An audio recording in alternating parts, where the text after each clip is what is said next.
전하겠습니다.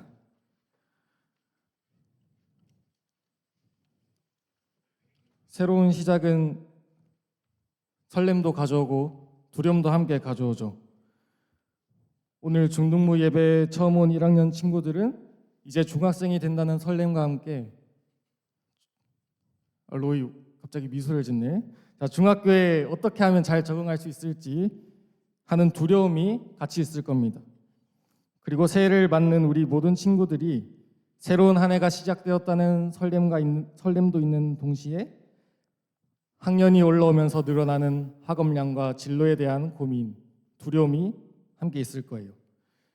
그리고 우리 중등부 선생님들도 이제 새로운 반 친구들을 만나면서 이 친구들이랑 함께할 한 해가 기대가 되는 동시에 이 친구들이 골통이면 어떡할까, 내 말 잘 들을까, 반 모임 잘할 수 있을까, 이런 고민들이 있으실 겁니다. 전도사님도 그런 설렘이 있고 두려움이 같이 있어요. 이 새롭게 시작한다는 것은 항상 설렘과 두려움을 동시에 가져옵니다. 오늘 우리가 살펴본 이 여호수아라는 사람, 여호수아도 그리고 이스라엘 백성도 완전히 새로운 시작을 눈앞에 두고 있었고 설렘과 두려운 마음을 동시에 가지고 있었어요.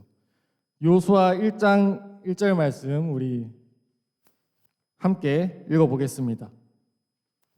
혹시 PPT가 뜰까요? 여호수아 1장 1절 말씀 함께 읽어보겠습니다. 시작. 여호와의 종 모세가 죽은 후에 여호와께서 모세의 수종자 눈의 아들 여호수아에게 말씀하여 이르시되. 아멘. 자, 1절을 시작하는 말에 여호와의 종 모세가 죽은 후에라고 말을 하고 있어요. 모세가 죽었다라고 합니다. 모세는 정말 대단한 사람이었어요. 모세. 잠시 이스라엘의 역사를 생각해 보도록 하겠습니다. 창세기에서 마지막으로 등장하는 사람, 족장 요셉이 죽고 나서 요셉의 자손들이 점점 많아져서 애굽에 가득하게 되었습니다. 그런데 요셉을 알지 못하는 새 왕이 나타나서 애굽을 다스리기 시작했고 이 이스라엘 백성을 종으로 삼고 힘든 노동을 막 시키기 시작을 했어요. 이스라엘 백성이 애굽의 종으로 살았던 기간은 무려 430년이나 되었습니다. 그런데 하나님은 이스라엘 백성을 버리시지 않았어요. 모세를 통해서 이스라엘 백성을 구원하시기로 작정을 하셨습니다. 모세가 80살이 되었을 때 모세를 부르셔서 모세를 통해서 이스라엘 백성을 애굽에서 탈출시키시죠. 그것을 우리는 출애굽이라고 부릅니다. 그리고 모세는 40년간 이스라엘 백성과 함께 광야에서 생활을 했어요. 그리고 긴 40년의 광야 생활이 끝나고 이제 이스라엘 백성은 약속의 땅 가나안 정복을 바로 눈앞에 두고 있었습니다. 그러나 모세는 가나안 땅에 들어가지 못하고 자신의 사명을 다하고 죽음을 맞이하게 돼요. 모세의 뒤를 이어서 여호수아가 이스라엘의 지도자로 세워지게 됩니다. 이제는 여호수아가 가나안 땅을 정복하고 정착하는 그 일에 이스라엘 백성을 이끌어야 되는 상황에 놓이게 된 거예요. 여호수아는 그동안 40년 동안 광야 생활을 하면서 모세의 수종자로 살아왔습니다. 이 수종자라는 말은 여호수아가 모세의 뒤를 졸졸 따라다니면서 모세의 심부름꾼 역할을 하고 모세 곁에서 시중 드는 일을 했다는 거예요. 여호수아는 항상 모세의 뒤를 따라다닌 거예요. 그런데 이제 여호수아가 믿고 따라다녔던 그 모세는 죽고 없어요. 이제는 여호수아가 모세의 뒤를 이어서 이스라엘 백성을 이끌어야 되는 겁니다. 그러니까 여호수아의 마음에 굉장한 두려움과 압박이 있었을 거예요. 게다가 가나안 땅에 사람이 아무도 없는 게 아니라 여러 족속들이 살고 있었어요. 그들과 전투를 하고 전쟁을 해야지만 그 가나안 땅을 정복할 수 있었던 겁니다. 그렇기 때문에 여호수아는 그 앞날에 대한 두려움과 불안, 걱정 속에서 시간을 보내고 있었을 겁니다. 그런데 하나님께서 여호수아에게 이렇게 말씀을 하세요. 2절에서 3절 말씀 함께 읽어보겠습니다. 시작. 내 종 모세가 죽었으니 이제 너는 이 모든 백성과 더불어 일어나 이 요단을 건너 내가 그들 곧 이스라엘 자손에게 주는 그 땅으로 가라. 내가 모세에게 말한 바와 같이 너희 발바닥으로 밟는 곳은 모두 내가 너희에게 주었노니. 아멘. 자, 하나님께서 지금 여호수아에게 뭐라고 말씀하시냐면은 3절 말씀 마지막을 보면 내가 너희에게 그 땅을 주었노니라고 말을 하세요. 내가 너희에게 그 땅을 줄 것이다라고 하는 게 아니라 내가 너희에게 그 땅을 주었다. 이미 너희에게 주었다라고 말씀을 하십니다. 아직 이스라엘 백성은 가나안 땅을 밟아보지도 않았어요. 그냥 가나안 땅 멀리서 쳐다보고만 있는 신세였습니다. 전투 한 번도 안 했어요. 그런데 하나님은 이스라엘 백성에게 그 땅을 이미 주었다. 내가 너에게 그 땅을 주었다라고 말씀을 하십니다. 하나님께서는 이미 이스라엘 백성이 가나안을 정복하고 난 이유를 보고 계신 거예요. 하나님은 이스라엘 백성의 앞길에 서서 그 이스라엘 백성을 맞을 준비를 하고 계시는 겁니다. 우리도 여호수아처럼 새로운 시작을 앞두고 올 한 해 새로운 시작을 앞두고 또 새로운 학교를 입학하는 걸 앞두고 새 학년을 진학하는 것을 앞두고 두려움에 빠져 있을 수 있습니다. 두려움이라는 감정이 왜 생길까요? 그것은 바로 우리가 미래를 예측할 수 없기 때문입니다. 우리 단 한 사람도 미래를 알 수 없기 때문이에요. 그렇지만 하나님께서는 우리가 알지 못하는 그 미래를 알고 계시고 그 미래에서 우리 앞길을 준비하고 계시는 분이십니다. 또한 우리가 걸어가는 길에 늘 함께 하세요. 그렇기 때문에 우리는 우리보다 앞서가시는 그 하나님을 믿으면서 하나님께서 나의 앞날을 인도하실 것이라는 분명한 확신을 가지고 살아갈 수가 있습니다. 자, 이어서 7절 말씀을 함께 읽어보겠습니다. 시작. 오직 강하고 극히 담대하여 나의 종 모세가 내게 명령한 그 율법을 다 지켜 행하고 우로나 좌로나 치우치지 말라. 그리하면 어디로 가든지 형통하리니. 아멘. 자, 모세라는 사람에 대해서 다시 생각을 해볼게요. 모세가 이스라엘 백성을 애굽에서 탈출시킨 다음에 3개월의 시간이 지나고 도착한 곳 이름이 시내산입니다. 시내산. 이 시내산에서 모세는 40일 동안 하나님을 직접 대면하면서 십계명도 받고 율법도 받았어요. 자, 그런데 왜 하나님께서 이스라엘 백성에게 율법을 주셨을까요? 하나님께서 이스라엘 백성을 향해 내가 너희의 하나님이다. 그리고 너희는 나의 백성이다 라고 하시는데, 그러면 이스라엘 백성이 어떻게 하면 하나님의 백성답게 살아야 될지 그것에 대한 기준을 주셔야겠죠. 기준을 주셔야 됐습니다. 그러면 이스라엘 백성은 이 율법을 배우고 지키면서 하나님의 백성다운 그 모습이 되는 거예요. 이렇게 이스라엘 백성이 하나님의 말씀을 지켰을 때 받는 놀라운 축복이 축복이 있다고 말을 합니다. 8절 말씀 함께 읽어보겠습니다. 8절 시작.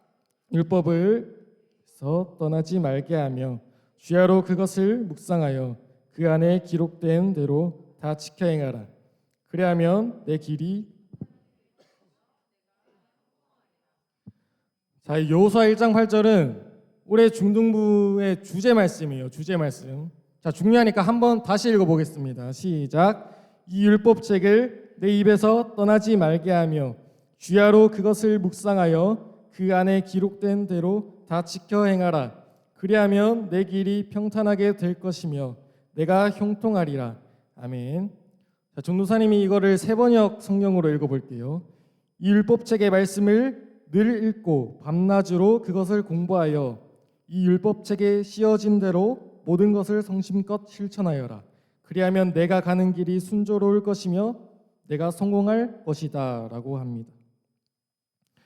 하나님께서는 여호수아 너가 하나님의 말씀을 잘 듣고 잘 지켜 행하고 살면은 너가 평탄하게 될 거다. 너의 삶이 형통하게 될 거야. 너가 성공할 수 있어 라고 말을 해요. 여기서 말하는 형통과 성공은 세상적인 성공을 말하는 게 아닙니다. 돈을 잘 벌고 공부를 잘하고 부와 명예를 얻는 그런 것을 말하는 게 아니에요. 하나님께서 이스라엘 백성을 위해 준비해 놓으신 그 땅을 차지할 거라는 뜻입니다. 자, 이어서 마지막 9절 말씀 함께 읽어보겠습니다. 시작. 내가 내게 명령한 것이 아니냐. 강하고 담대하라. 두려워하지 말며 놀라지 말라. 내가 어디로 가든지 하나님 여호와가 너와 함께 하느니라 하시니라. 아멘. 자, 오늘 우리가 읽은 말씀에서 계속해서 반복적으로 나오는 표현이 있습니다. 무슨 말일까요? 자, 3번이나 나오는 표현.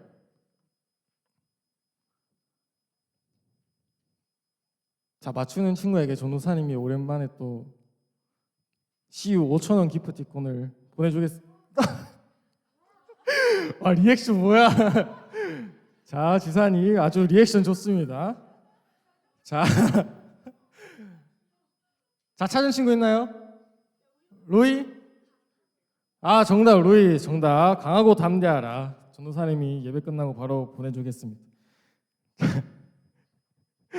자, 6절에도 강하고 담대하라. 7절에도 오직 강하고 극히 담대하여. 9절에도 강하고 담대하라라고 말씀을 하십니다. 담대하라는 것은 쉽게 말하면 용기를 내라는 표현이에요. 용기를 내라.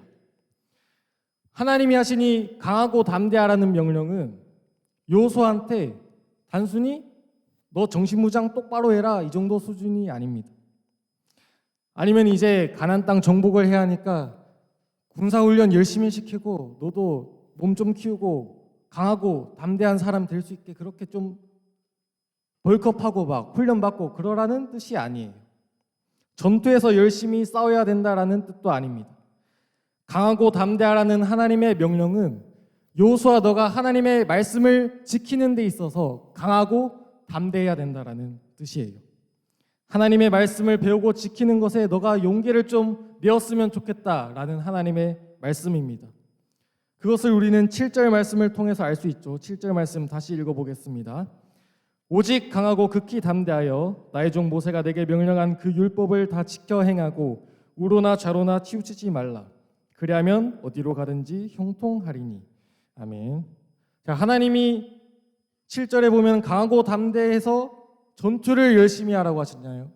아니죠.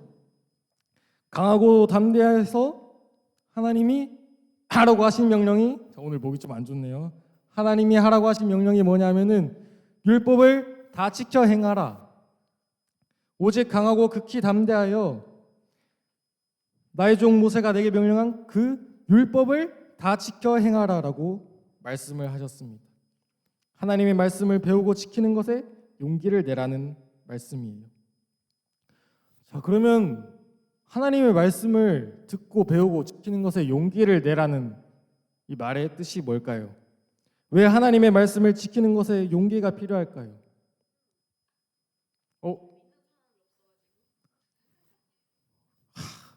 주산이 아주 훌륭합니다. 자, 전도사님. 주산이 아주 좋아요. 자, 전도사님이 맛있는 거 사줘야겠는데. 자, 맞아요. 왜 용기가 필요하냐? 하나님의 말씀을 배우고 지킨다는 것은 나의 힘과 능력을 하나님 앞에서 겸손하게 내려놓겠다라는 뜻이기 때문입니다. 여호수아가 자신의 능력을 믿고 자신의 힘을 믿고 하나님, 제가 이스라엘 백성 한번 잘 이끌어 보겠습니다. 제가 이스라엘 백성 한번 잘 설득해서 제 힘으로 가나안 정복 한번 해보겠습니다라고 말을 했다면 여호수아는 자신도 그렇고 이스라엘 백성도 그렇고 하나님의 말씀으로 배우고 지키는 것에 훈련하는 것에 별 관심이 없었을 겁니다.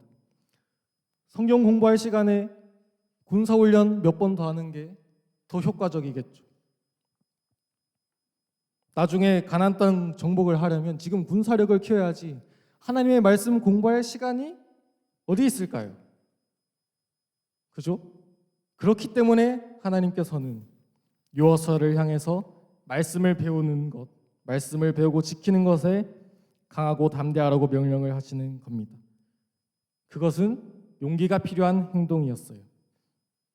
왜냐하면 여호수아 자신이 내 힘으로 가나안 땅 정복을 절대 할 수 없다. 하나님 없이는 할 수 없다는 고백을 해야 했기 때문이에요. 내 힘으로 하는 게 아니라 하나님이 하셔야 됩니다. 하나님 없이는 나는 살아갈 수 없습니다라는 그 겸손한 고백을 해야 했기 때문에 용기가 필요했습니다. 하나님은 오늘 우리를 향해서도 말씀을 듣고 지키는 것에 강하고 담대하라고 하십니다. 용기를 내라고 하십니다. 왜 용기가 필요할까요?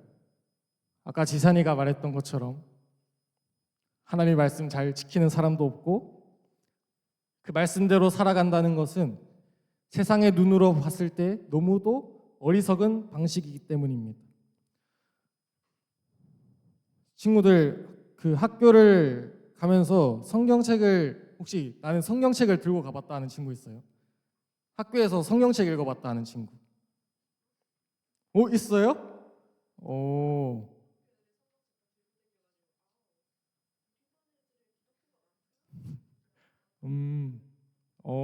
아주 훌륭한 학교. 음.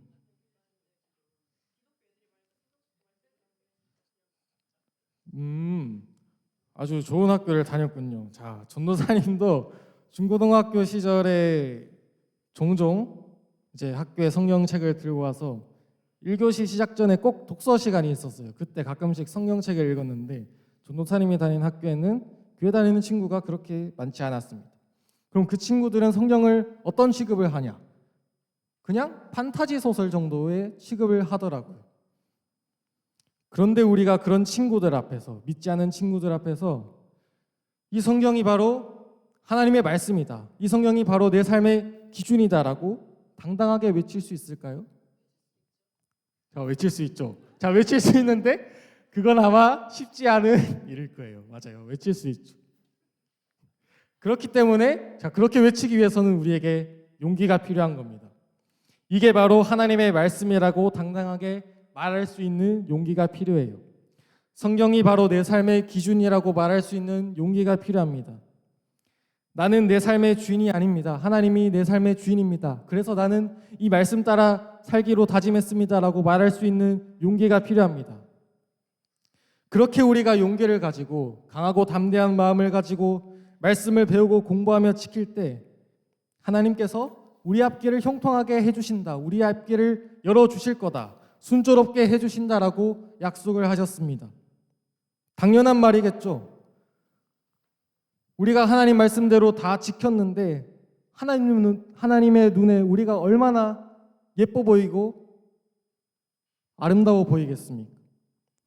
우리가 부모님 말 잘 듣고 막 심부름 잘해오면은 부모님이 막 우리 예뻐해주고 아이고 우리 로이리 예쁘다, 아이고 착하다 이렇게 하면서 막 용돈도 주고 맛있는 것도 사주는 것처럼 하나님도 하나님의 말씀대로 사는 자녀의 삶을 책임져 주시고 복을 내려주시는 겁니다. 그래서 올해 우리 중등부가 중점적으로 하고자 하는 것이 바로 큐티예요. 큐티. 물론 우리가 작년에도 계속 큐티를 했지만 올해는 큐티를 더 강조하고 열심히 해보려고 합니다. 왜 하필 큐티냐? 왜 큐티를 왜 꼭 해야 되냐? 라고 여러분 의문이 생길 수 있는데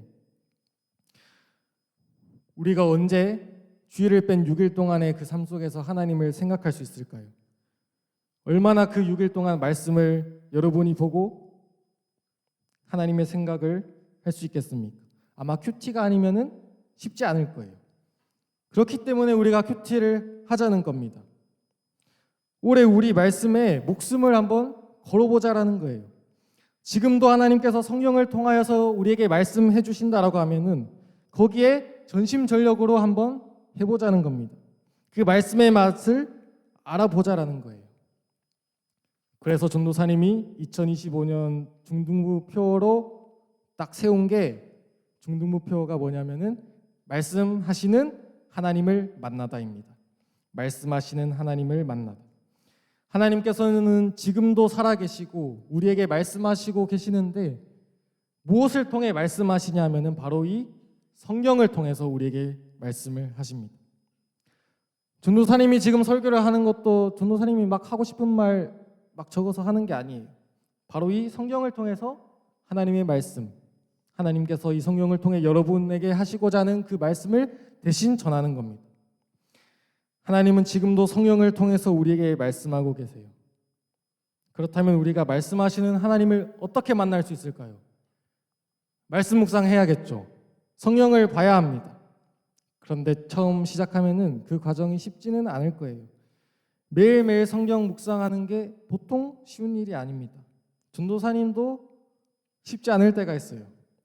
그런데 꾸준히 하다 보면은 어느 순간 여러분이 말씀의 맛이 이런 거구나 하고 느낄 때가 올 겁니다.